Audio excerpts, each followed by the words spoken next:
Moving on to workflows. So workflows are basically a way to automate or simplify performing mounts. And they have a number of different benefits, right? Number one, they can be scheduled. So if you need to do something on a periodic basis, every day, every week, you can use a workflow, set it up, and then forget about it, and just let it happen every week, where it does a mount to some particular server. The next week it unmounts it and it mounts again from a newer point in time image. You can also use workflows to perform tasks. Rather than just do a mount and leave it mounted, you can have it do a mount, run some process, and then unmount it. And I'll give an example or two of that. But the real benefit here is that you reduce the number of steps and you add consistency by predefining a lot of the different parameters of what you want to accomplish. Now, there's two types of workflows based on how you want the data to flow. There's something called a direct mount workflow and something called the live clone workflow. I'm going to talk a little bit about live clones and what they are in a moment, and why you'd want to use one versus direct mount. But suffice it to say, a direct mount workflow is just what it sounds like. It performs a mount from a snapshot of some SQL Server database or instance or consistency group. Live clone makes a copy of that data to another set of disks first, and then does the mount from the live clone. There's also two schedule types. There's something called on-demand versus scheduled, and I think they're pretty self-evident what they mean. The biggest thing to understand is that on-demand versus scheduled have one more difference than what you think. Scheduled obviously runs on a schedule. On-demand doesn't. You tell it when to run. But in addition to that, both on-demand and now scheduled as well, if you run them yourself, you're not just running it as it's predefined. You actually get to customize what you're doing. And so you can use that to provision, I'll come back to that in a minute. You can use it to provision new databases, and you can even provision multiple new databases, virtual databases, from the same workflow. And it'll keep track of them separately. You can refresh them separately, and I'll kind of walk through what that looks like. So let's talk about live clones for just a minute, and what they are, and when and why you might want to use them. So a live clone is a full copy of a snapshot image done to a specified snapshot pool. So you pick where you want the data to go. Live clones are always associated with a single application, and you can actually have multiple live clones for that single application. Each one gets a name, so you reference it by name. The thing about live clones that's very interesting is they can be incrementally refreshed, and they can span any type of different storage, right? We can live clone from a VMAX all flash onto a Unity, with 10K spinning disks, or from a pure storage over onto an IBM. And even with the features coming in the future, where we have a little bit more direct storage array integration, you can still live clone with incremental refreshes across different storage platforms.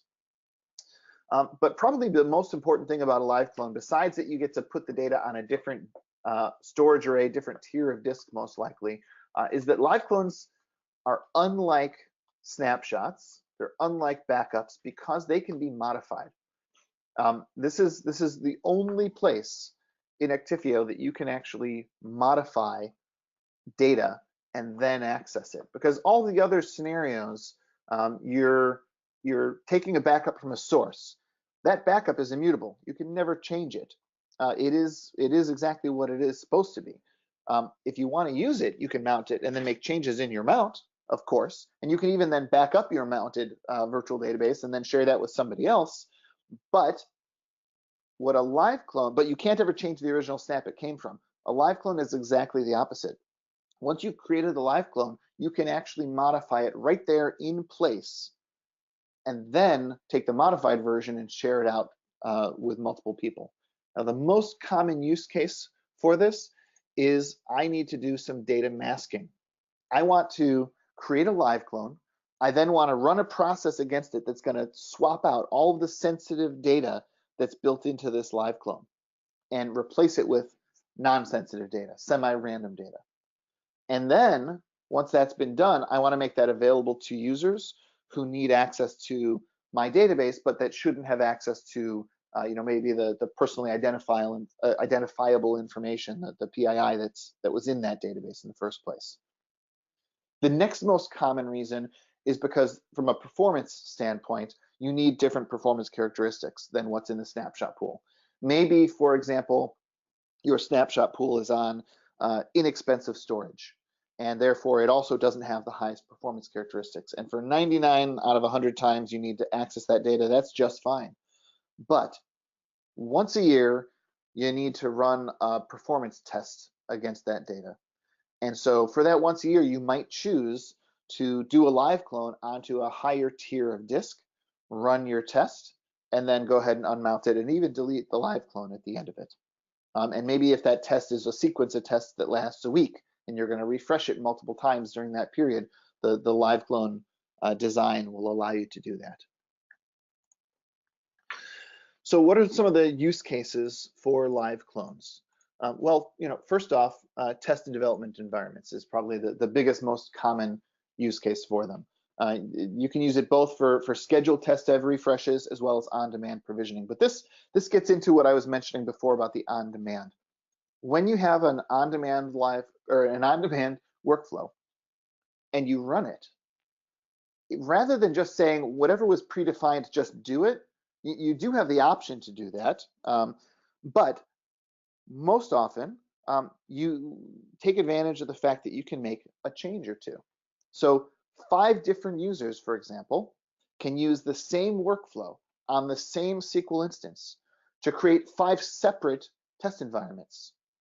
And each one might even have different databases selected in them, and they might be on 5 different servers. And each one of those test environments is given a name by the person who runs it.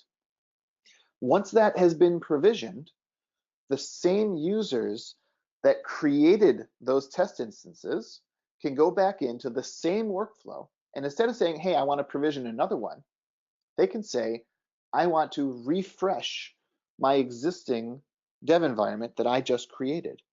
So they can say, here's my list of the different test environments I created using this workflow. Pick one, pick the point in time that they want to refresh to, and the system remembers all of their options from the first time they provisioned it. They remember what server, which databases, any other parameters that were specified, and it'll use those same ones and just refresh it to the new point in time that they've selected. The other big test dev use case is for data masking. So I mentioned you can use live clones for data masking. That's the storage side of it. The orchestration side of it is workflows. So when you create a live clone workflow, you're basically saying, I want to create the live clone from the source snapshot, and once it's done, do a mount. And as a part of creating the live clone, you can do something called a prep mount. Prep mount means prepare, and it's really intended for data masking. So you say, create the live clone, mask the data. Once it's available, go ahead and do this mount. Or you can even have a workflow that doesn't even do a mount. It just creates the live clone and does the data masking. So you might ask yourself, why would I ever have a workflow that just does the data masking? And the answer is because you may have masked data available as a service for some developers or QA folks that they can just come along in, go to the live clone and do a mount anytime they want, but you don't necessarily want them to have access to non-masked data. So what we built into the platform is we built in this concept of data sensitivity. So data sensitivity means that any particular image can be flagged as containing sensitive data or not, and any user can be enabled to access sensitive data or configured not to access sensitive data. And then we tie it together with the orchestration of workflows by saying a workflow can take a sensitive application, an application that has sensitive data in it, create a live clone, it can then run the data masking routine, and upon completion of the data masking, remove the sensitivity flag from the live clone only. And then users who are flagged as not being able to access sensitive data, they can see and access the live clone, but they can't see or access non-masked data. And the workflow orchestrates that process and can oftentimes just be scheduled. So maybe once a week, you refresh your live clone, remask that data, and then remove the sensitivity flag. So at any point in time, your developer users, your QA users, they always have access to a live clone that has masked data that's never more than a week old. Right? That's a common scenario here for a live clone workflow. The other thing that you can do with workflows is you can perform tasks. So common tasks might be something like running DBCC checks. A lot of times I get customers who say, for the auditors, I need to prove that my backups are valid. I need to show data integrity of those backups. And so a workflow is a great choice for that. You can set up a workflow on any application to run on a schedule, maybe once a month, and basically have it mount the data to some server, run a process like a DBCC check, capture that output, and then unmount it when it's done. So unlike a test and dev mount, where the mount is persistent until it's refreshed, a task is only there during the task, and then it's unmounted immediately. Tape out is another example. Some customers say, you know what, even in this day and age, I need to get some data to tape. And so they will use a workflow to do a mount, call their legacy tape backup software to copy that data to some tape somewhere, and then unmount it when they're done for a monthly copy that they can stick on a shelf, forever, and pray to God they never need to return to. So let's actually take a look at for workflows. So if I come over to, I'm going to go to a SQL instance like this one, and if I come to the Workflows tab, I can see in here I'm going to have the ability to create multiple workflows for an application. For example, I'll just say add here, and I'll say webinar live clone, and I'll say use live clone. So what I've just done is I've created the structure for a workflow that's going to create a live clone, refresh it, do whatever I'm asking it to do with it. For example, maybe run some data masking. And then I have the option for a mount as well. And I can see in the graphic up top, I'm on the first arrow here, which is taking from my snapshot images and creating a live clone. So first I need to pick, is this going to be scheduled or on demand? Let's just say that it's on demand, so I don't need to necessarily pick a schedule. I do need to create a live clone label. So webinar live clone. And what pool is it going to go into in case I have multiple pools that exist in different places? And if I did nothing else, but just did that and said next and said done, I now have a workflow called webinar LC that's, if I were to run it, is just going to create that live clone or refresh that live clone. It's not going to do anything else.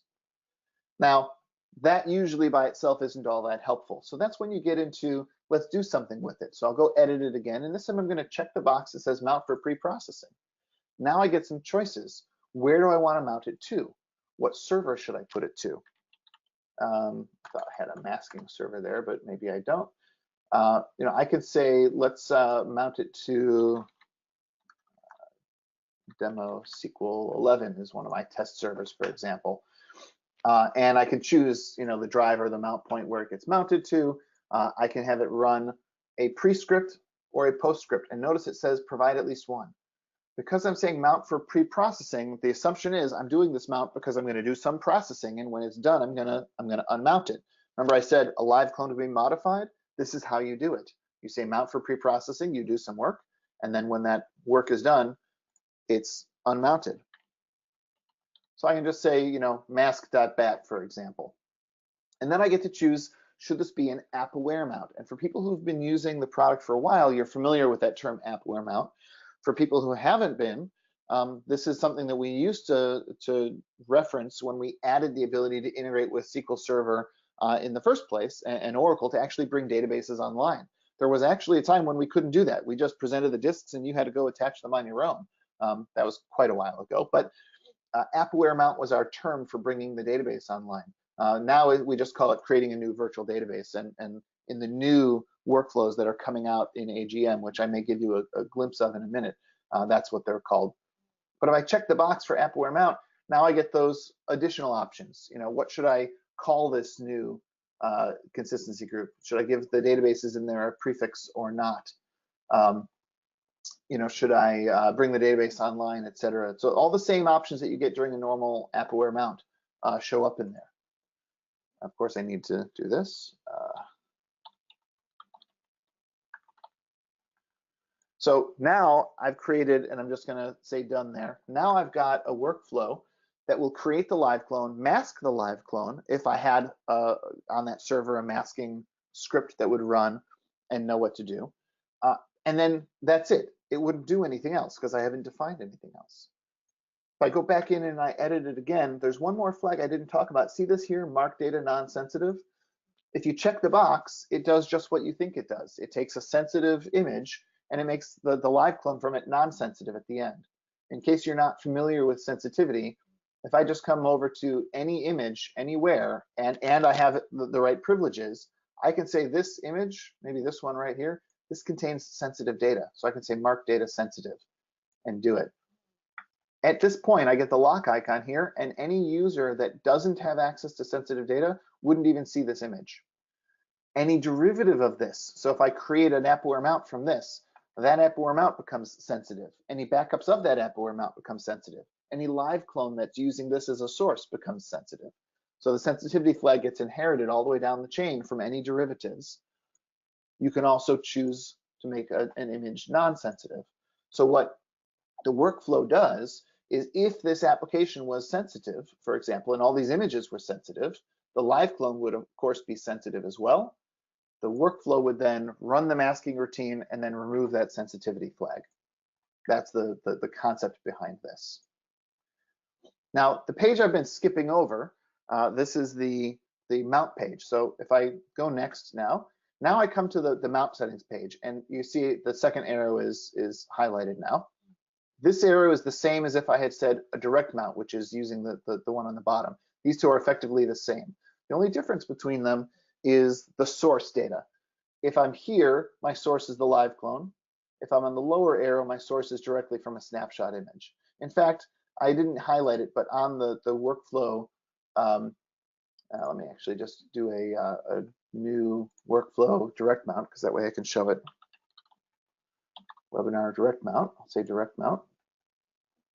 In here, if I say, for example, a scheduled workflow, I get to choose where the data comes from, which snapshot policy if I have multiple snapshots, or I can just say take the latest one, whatever it might be.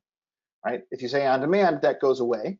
And the reason it goes away is because it becomes available when you run the workflow. So if I come, for example, to my webinar workflow here and I say run now, it's going to go ahead and ask me, well, what do I want to do?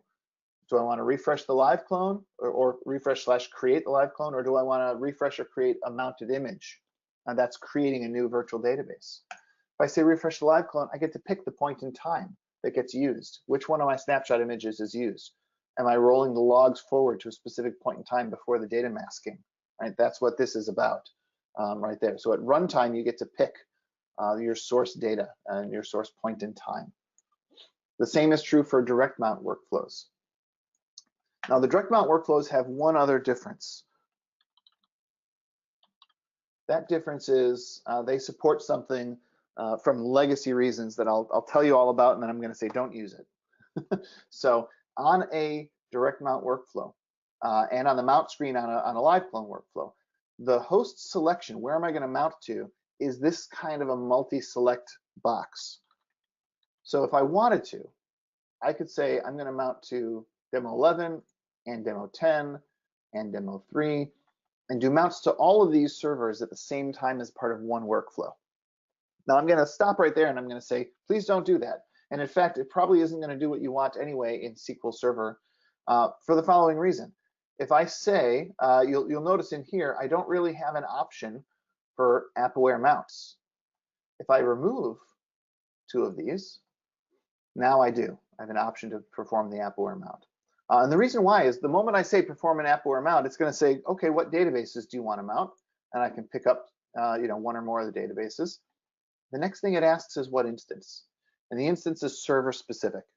So if I wanted to mount to multiple servers, I wouldn't really be able to pick an instance here, especially if each server has the potential to have multiple instances. And so what we ask people to do, and it's usually a non-issue here, is just create separate workflows. That's why we allow you to have multiple workflows, and each one can mount to a different target or just one target. But the nice thing here is I can say select to SQL 11, for example, and I can even leave some of the stuff blank or not. Webinar DMCG, and we'll do webinar dash for a prefix, and I can say done. Now if I run this workflow for the direct mount, you'll see I have the option when I run it to change the host that it goes to. I have the option on top, what point in time do I want to mount from, right? I could choose, but I also can choose the server. And when I choose the server, I can also choose the databases. Even though these were defined in the workflow, I can change them. I can also say, if I've done this before, let's just say I already mounted to a particular server and I gave it some name. Here, this webinar DMCG, I gave it some name. I can come back here later and I can say refresh existing virtual application. And it will give me a list. Now here there's none because I haven't run it, of course, but it would give me a list of all the ones that I've created from this workflow. Just me, not everybody else, just me. And I can choose to simply refresh with all the same parameters from a different point in time. So that's the concept behind workflows there. Now with that said, this interface and this whole Actifio desktop is a little on the old side. So with the last minute of time here that I'm gonna take, I'm gonna give you a quick preview of what's coming in the future. So we have Actifio desktop, which is what we've been using for all of our SQL management. In the 8.1 release, which is coming here very shortly, we've added SQL Server instance support and workflows to AGM. AGM, as you hopefully all know, is the web-based centralized management across multiple appliances, even across multiple sites. So in AGM, like I am here, I have my application manager, and here it's a single steady list that's filterable. So I can simply say, show me my SQL instances and get my list. And then I can say, show me just the managed SQL instances, the ones that are getting backed up, and I get my list. I can come back right into any one of these and I can say manage, for example, manage SLA, and it's going to show me that screen that I saw in desktop where I pick the template and the profile. It's going to show me a graphical representation of what policies are there. I can do my run now from these just like you can in desktop, but I also get my database inclusion rule listed here. So I can say how it's been defined. I can see just the same things like I did in the past on the Actifio desktop. How do I want it to be set up? Do I want it to include everything, just system or user, or include or exclude selected databases? So it's the same functionality, a prettier face. I also have the ability to do workflows. So I have two ways to get to workflows. I can go workflows on a particular application, which is what I just did. Oh, I picked one that doesn't have any. How can I find what workflows exist? Well, in Actifio desktop, I have to know the application first, and then I go to the workflows. Here in AGM, I now have a new global workflows list. So I don't need to know what application has the workflow. I can send a user to the workflows list directly. They can filter and search by name or by type, and they can pick a workflow. From the workflow, they can do edit or run now, and I'll pick one to give you an example of some things that we've simplified a little. I'll go to a scheduled live clone and I'll say run now. And now what I'm going to get is I'm going to get a new view that's designed to ask you the important questions up front. Do I want to just run the scheduled version as if it was now, or do I want to run it with some customizations? And if I say run with customizations, I get the same options I saw on desktop. Am I refreshing a live clone or am I doing a mount? But if I go ahead and drill in a little further, like refresh an existing or mount new, the first thing it asks me, remember, this option was kind of buried on the old screens. On the new screens, it's right up front. What do I want to do? Refresh an existing one? If so, great. What server and which application? If I want to say provision a new one, now I can go ahead and pick all of the things that I need to pick. What application is it? Create a new virtual database. This is the app-aware mount equivalent. And if so, now this is, I picked an Oracle one, so maybe a bad example because it doesn't translate to this particular call. But you can get the idea that finding things and working with them now is a little bit simpler than it had been in the past. So that is going to conclude our presentation today. Thank you for joining us for another YouTube Tech Tip video. If you like the content you're seeing on this channel, please remember to like the video, subscribe to the channel, and turn on notifications so you will be alerted to any future content.